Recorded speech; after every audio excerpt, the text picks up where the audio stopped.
So I'm going to give you guys a little like preview of what's going to happen. So I'm going to get up first, and I'm going to talk about this. And what I'm going to talk about, we're not going to tell anybody this book's going to be there until I start talking. And then we're going to magically set up a table after everybody gets in with the book on it. And we're going to just cite a lot of facts in here. There's a lot of things in here that, I mean, this could be a textbook in every chiropractic school in the country. That's what it should be. And in every medical school. So it goes through a lot of details about how bad healthcare is in this country. I go over the cost of healthcare. Do you know how much the cost of healthcare is in this country? No. $3.3 trillion. $3.3 trillion. That means you could take every medical doctor, every nurse practitioner, every chiropractor, pay them $200,000 a year, and still have $3.1 trillion left over. That's ridiculous, right? Especially considering that the average chiropractor makes $66,000, the average nurse practitioner makes $100,000, and the average MD makes about $200,000, right? So it's just a crime, and you go, where does all that money go, right? We're going to lay that out, and it's going to be real. You're all going to be there?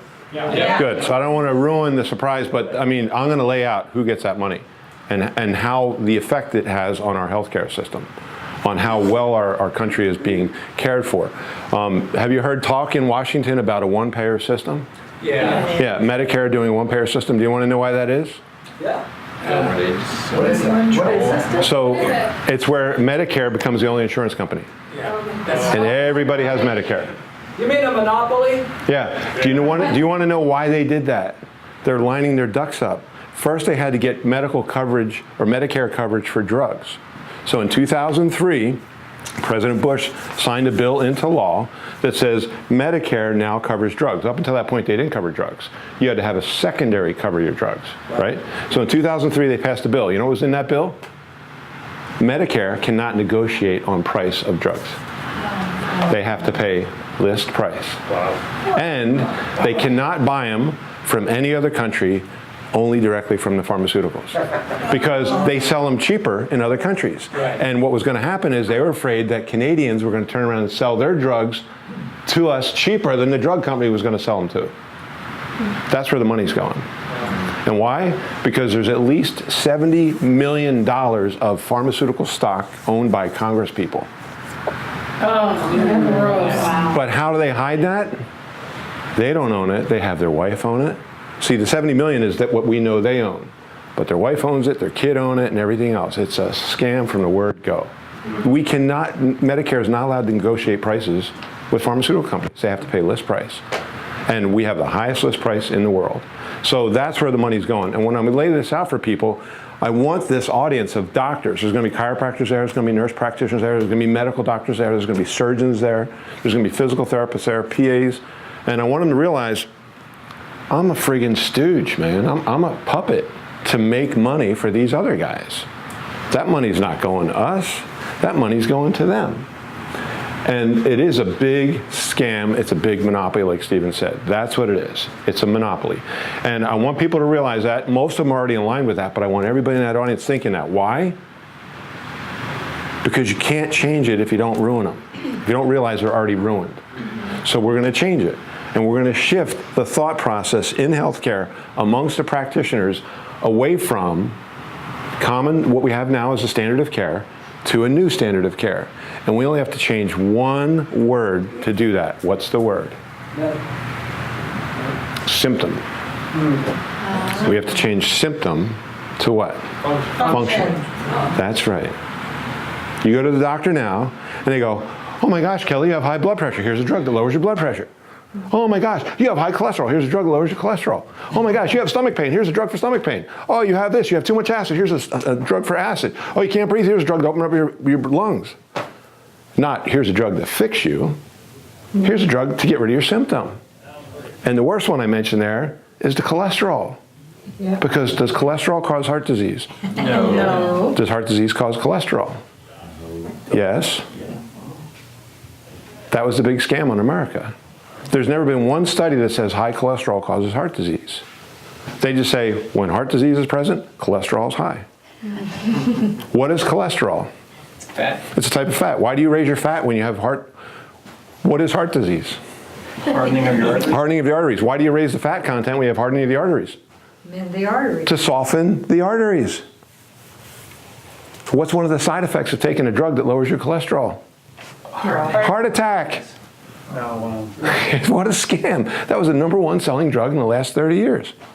What a friggin' scam. We need to shift our focus away from handling the lab value and handling the symptom to improving function. So that's the theme of this whole weekend. So getting up right behind me is Tim Grover. What's Tim Grover going to talk about? Function. Mindset. Mindset. You can't take on this fight unless you got the right mindset, right? Did you hear what he said? How many of you watched the interview that I did with him? Do you know he said in that interview, Michael Jordan was not the smartest or not the best athlete I've ever worked with, but he was the smartest. He owned it. His mindset was right. That's why he's going to go down as the best athlete in history, and he will. Right? So he's going to talk all about that mindset. And so he's going to get everybody, I'm going to lead right into that. You don't like this crap? You want to fix it? You better get your ducks in line. You better start thinking the right way. You better have a way to replace it. So he's going to talk about mindset. Then Grant's going to get up right after that and talk about scaling your business. You get the right mindset, you want to take this on, now you got to make it bigger. We're not going to change healthcare having crappy practices. The only way we're going to change healthcare is have a lot of big practices flourishing. How many practices do we have out there that we could actually claim are ours right now? Over 400, right? Yeah. Right. So we get 400 practices in 46 states scaling to be able to shift from symptom to function and getting people well. We can make a change. So then right after Grant's done, up comes John Rosa. Because John Rosa, you guys know who he is? Yeah. Okay, he's going to talk about the opioid crisis. And what you're going to see is going to blow your friggin' mind. Because John Rosa realized going through Washington is too much red tape. He's got a plan to bypass it. And it includes us. And that's going to be what his talk is about. And Grant Cardone heard this and said, I think I'm going to stay to listen to that guy. I also have a bet going with Grant Cardone. He says, how much you want to bet that Tim Grover doesn't go a half an hour without dropping the F-bomb? So it's $50. What's going to happen is if he gets up and drops an F-bomb in the first half hour, I'm going to stand up and I'm going to hand Grant $50. And if it goes the other way, he's going to hand me $50. So if that happens, you can laugh. But don't embarrass Tim Grover. So then when we're finished with that, then we got to start showing them here's how you can do it. So right after John Rosa, I believe I might get this wrong, but I believe it's going to be Dr. Mashari, an anesthesiologist who also does surgery, who shifts his focus to stem cells. And then right after him is going to be Dr. Thompson, who's going to get up and tell people, and get a load of this. We got them all geared up. I want to change healthcare. I got to be successful to do it. I have a vehicle to do it. How do I get successful? And Dr. Thompson's going to get up and say, when I joined AMI, I had saved up $20,000. That's all I had, and an old piece of shit car. He's not going to say piece of shit car because he's a Mormon, so he won't say that. He's going to say an old piece of crap car. Right, $50, sorry. So anyway, he's going to say, and how I turned that into $3 million a year in 4 years. So he's going to teach, hey, you already missed the best part. So he's going to teach how he does all that. So now we're going to get people going, crap, if this guy could do it, I could do it. Then the next day, we're going to have, I don't know the exact lineup, but we're going to have a series of doctors speaking that are talking about functional medicine and nutrition and rehab and all the other stuff. So these people are going to be exposed to how bad is it and what's the whole behind the scenes crap that we never even hear of. And then what do I got to do to have the mindset to change this? Then how do I scale my business to change it? Then what's the plan to get, see, here's why they can scale it right now. Here's why I think right now is crucial, and this convention is crucial. What's the competition of all of our clients?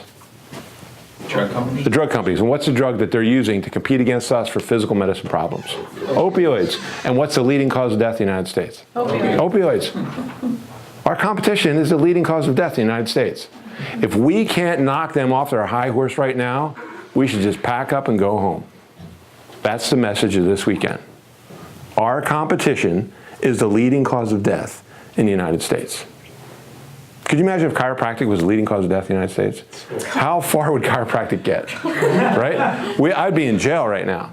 So we're gonna expose this. We're gonna show them, look, this is possible. Our end product this weekend is to have these people in this audience go, you know what? This is possible. We can do this. That's what we want.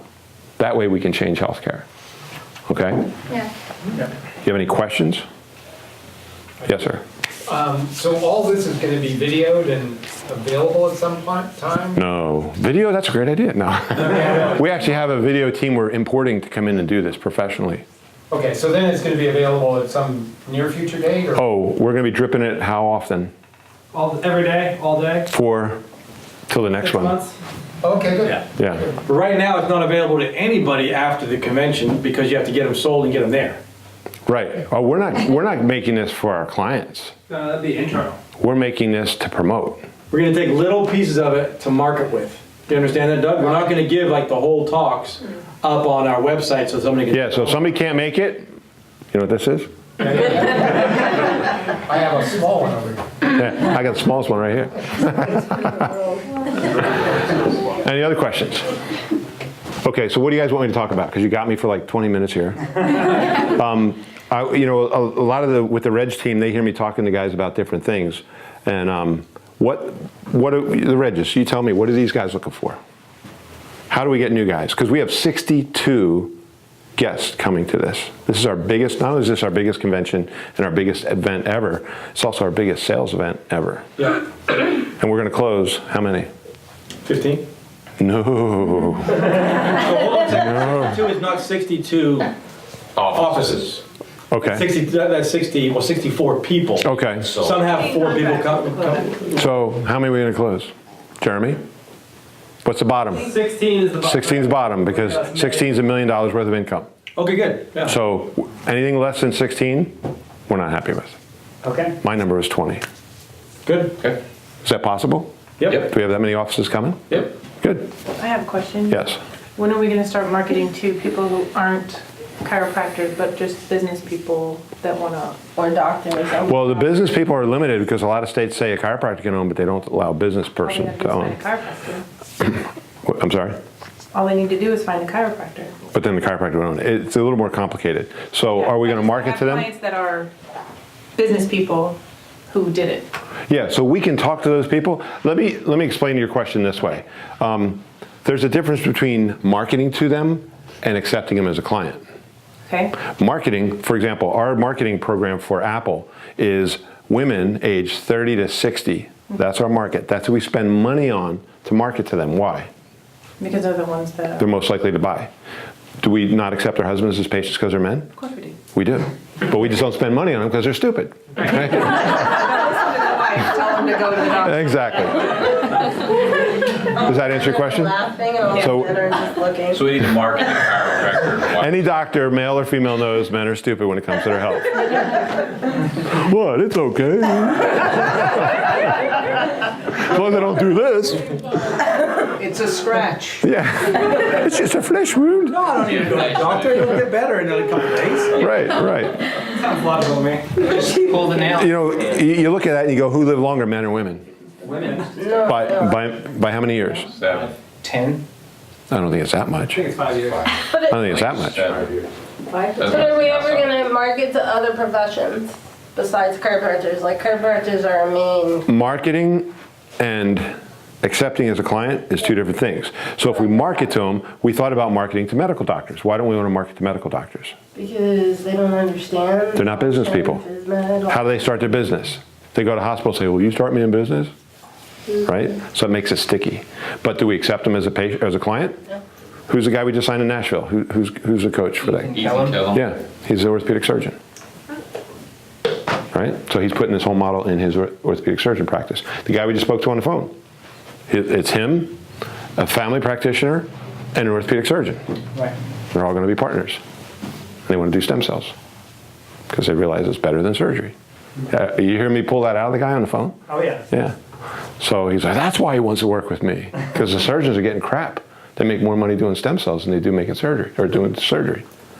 Did you know that? Yeah. If you get a knee injection to avoid a knee replacement, how much does that cost? $5,000, right? Basically, what's the overhead on that? How much it costs to get the cells in the office? 1,000, right? So the profit margin is 80%, and you spend some of that on marketing, but still 80%. What does an orthopedic surgeon get for doing a knee replacement on a Medicare patient? $850. Oh, wow. Okay. So do the math. What would you rather do? Go in there for a couple hours and do a surgery, risk them having a coating on the table or getting an infection or whatever, and getting $850, or doing one injection for $5,000. They get to keep their knee. They're better off. They have no side effects. They're better off in the long run. Feel better, happier. Which one would you do? Stem cell? Exactly. You're going to start seeing this more and more and more. Okay? These are great questions. What else? Okay, so the thing I was going to say is what these guys are looking for is to step back, a lot of them. They want to be able to step back and scale their business. What does that mean?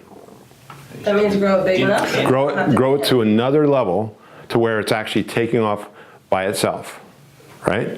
Regis, how many chiropractors say that to us on the phone? Oh yeah, every one of them. Pretty much every one of them. Yeah. But it's different than they think. They think stepping back means they step back and they tell everybody what to do. But what did Steve Jobs say about that? The worst thing in the world, the worst thing in business to do is hire a bunch of smart people and tell them what to do. Right. What did he say to do? You have your company with its systems, hire smart people, and then ask them, what do we do? They understand the systems, they know they're working within your parameters. That's what AMI is all about. We help guys to create businesses like that. Most of our clients, even the chiropractors, the reason we market to chiropractors is they're ahead of everybody else in thinking like that, but they're still not thinking like that. They're thinking like, I just talked to this guy and he's partnering with the orthopedic surgeon, and who's your case manager? Me. Like, yeah, well, that's not good. You shouldn't be asking for the money. Well, why not? I'm the best at it. You know, it's the typical How many times have you guys heard that? Like 100%. Yeah, like 100% of the time. It's like, okay, so then you just stay in there and be the cashier and let somebody else scale your business. See, they got to step back. To lead the orchestra is harder and more vital than playing an instrument. You ever watch those, what do they call them, flash mobs? Yeah. You ever see them? Yeah. And then somebody will be standing there and then they pull this little stick out of their pocket and they start doing this. Yeah. You ever see that? Yeah. Well, if you watch the flash mob, they'll have a whole orchestra playing in the mall, and they're all looking at that person with the stick, keeping time. Because if they don't, the whole thing sucks. Right? It's the same thing in your business. Somebody's got to lead the band. And that should be the owner, which is why we market the chiropractors, because they're closer to it than anybody else. That's not 100% true, but that's the rule. Does that make sense? So if we can figure out a way to market to medical doctors, one of the problems I have with that is that they say, yeah, but I still like to do my family practice and, prescribe the opioids and prescribe the antidepressants. Immediately I'm like, I'm out. I don't want to deal with that. You're going to do cholesterol stuff? Good luck. Go away. So that's what we've been running it to. That's why we're not marketing to them right now. That makes sense. Yeah. Could we market to like naturopaths? Well, the problem is naturopaths in most states aren't even recognized as doctors. So I talked to a naturopath. Who was I on the phone with? Was it you? The guy's a naturopath in Florida and he's a naturopath in Alabama, but neither one of those states have a license for a naturopath. So basically he's a business guy. Gotcha. So it's hard. He's coming, by the way. He's coming to the convention? Maybe. Maybe we will. What about We'll see how it We've goes. signed up, like DOs or? DOs are considered medical doctors. Okay. we've signed up PTs, podiatrists, acupuncturists, and there are some that way, but I mean. Well, to give you an example, when we signed on the podiatrist from New Jersey, what's his name? Margolin. Dan Margolin. He actually had to follow rules that the chiropractors didn't have to follow. Like, a chiropractor could own half the practice in New Jersey, but he couldn't own any of it. Okay. So he had to set up a management company completely for it. Did that rule ever pass in Jersey where a chiropractor can own 100%? May 15th, they're gonna decide. So it's not decided yet, Yeah. That law hasn't passed, but you've gotten guys to do it. but there's guys that have set up without having the MD on it. He found an attorney that actually set somebody up on it, and then the next guy called that attorney and said, oh yeah, that can be done. So what did you have to do? You had to have him call back and say, so I know you already did this with somebody, and I want you to do it with me. And he went, oh, okay. Is that Randolph? Uh-huh. Is that accurate, what I just described? Yep. You guys realize attorneys don't tell you what the law is. What do they tell you? What they can defend. What they can defend, that's right. because the law is like a very obscure Or what thing. they want to defend. Yeah. Well, or what they can defend. They don't want to take on a case they can't defend. All right. Anything you want to add? Did I miss anything on Sunday or on Saturday? All I said was we have people talking about functional medicine, and what else we have? Reverend Shaw. Reverend Shaw's going to start. Yep, he starts. Do you guys know who he is? Yeah. CCHR, Oh. Citizens Commission on Human Rights. And he's going to talk about the violation of human rights and the use of these drugs to violate rights, and Predicted will speak. yeah, Predictive's going to speak. Who else is going to speak? Then Brad Watts. Brad Watts is going to talk about biogenetics, Yep. right? Then we have lunch, and then it's Steph Cheney on functional medicine. Functional And medicine. then Eric on business. Yep. And then. Vivian. Isn't Bobby speaking? No, Bobby. Bobby speaking on marketing, and then Vivian from neuropathy. So we're going to give them a whole plethora of options on day 2. Here's things you could add to your business to help people get better. That's more geared towards function. How you guys weren't in? How many were in Utah? Okay, how many of you did any of you sit in the question and answer period that Predictive did for our doctors? Okay, so the question was this: they asked the chief scientist from Predictive. His name's Dr. Smith or no. I forget his name, but they said, Doc, what's the most important aspect of stem cells being successful? You know what he said? He thought about it for a minute, he went, the food they're putting in their body. Wow. The nutrition, the food they're putting in their body is the most important aspect to the success of stem cells. So it's the nutrition. It always goes back to exercise and diet, right? Yeah. And he said, you can put these stem cells in, but if you're throwing great seeds on lousy soil, what's going to happen? Got to be healthy, right? And the way you get healthy is not taking more drugs, eating better food. So that's why Brad Watts is going to speak right after Predictive. Yes, right. Yeah. Yep. And he's going. They have actually biogenetics has a product line, Regenerative medicine kit. a regenerative medicine kit. These are nutritional supplements you can take to enhance the effectiveness of the regenerative medicine program. It's pretty smart, huh? Yeah, so we're going to show them, here's how you can shift your business functionally. So we're actually in this to actually change healthcare. That's why we're doing it. We're going to give them the why and the reason it's right to do it right now, and then get them pumped up to do it, and then say, here's some tools. Pretty good, smart plan, right? That's a lot due to her and to Grace setting it up, and Jeremy. A lot of effort from those guys from doing that. Okay, all right. Anything else we may touch on before? And we told Grant and Tim that we have that many guests coming, and is there any part of what They they're... don't need to know that. Okay. Yeah, no, we've been in That's communication with fine. them. I mean, it's my job to sell them. It's not their job. We've been in communication with them. They know exactly what's going to happen, how many people are going to be there, the timing of everything, what we're expecting them to speak about. Good, okay. Grant's going to do a luncheon for our masters guys. So the only people can attend that are, sorry to tell you, is the owners and the masters guys. And then if any of these guys buy on Thursday night, the practices are showing up, anybody that pays on Thursday night can also go in. Because what's Grant going to talk about? He's going to talk about how money is controlled in the world and how the economics of the world really work. And then he's going to give them a very safe investment, Cardone Capital, which Colleen and I have invested in twice. And you guys know what Cardone Capital is? Yeah. It's investing in multi-family housing, multi-family housing. So it's real high-end apartment complexes. And we've invested twice with them, and both times immediately started making money. Wow. So he's going to talk to them about that. It gives them an opportunity to actually, because if these guys start making more money, they got to do something with that money, right? I watched, I was getting ready today, and I put on YouTube, I watched some videos on YouTube, and it was the top 10 biggest disaster bankruptcies in history, and it was all celebrities. Who was number 10? Johnny Depp, and number 1 was Burt Reynolds. Wow. And I had no idea how these people had no idea what to do with their money. I mean, they just went crazy with their money. Johnny Depp, who was worth like, I don't know, 150 million, is basically broke. Isn't that a shame? Wow. Yeah. And Burt Reynolds was so broke at the end of his life, his neighbor bought his house and let him live there for free.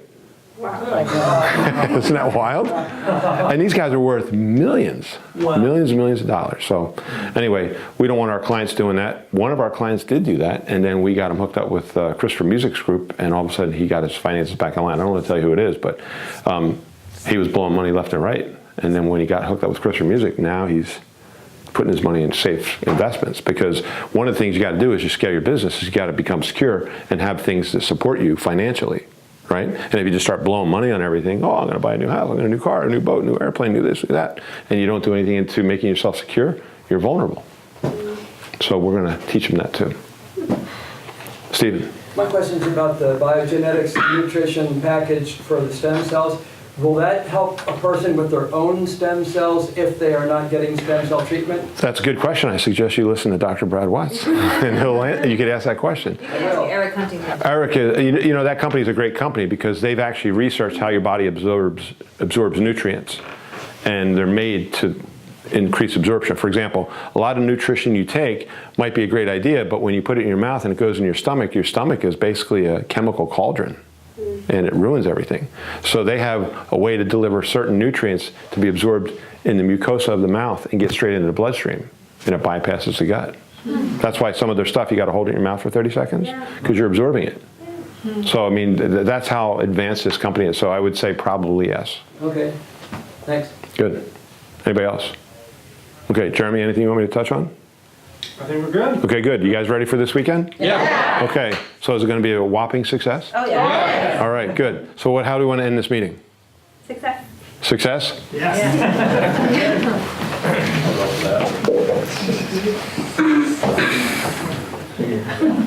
So everybody's got to get. All right, surrogates on the shoulders, ready? Watch your arms going up, you don't hit the thing. On the count of 3, success. 1, 2, 3, success!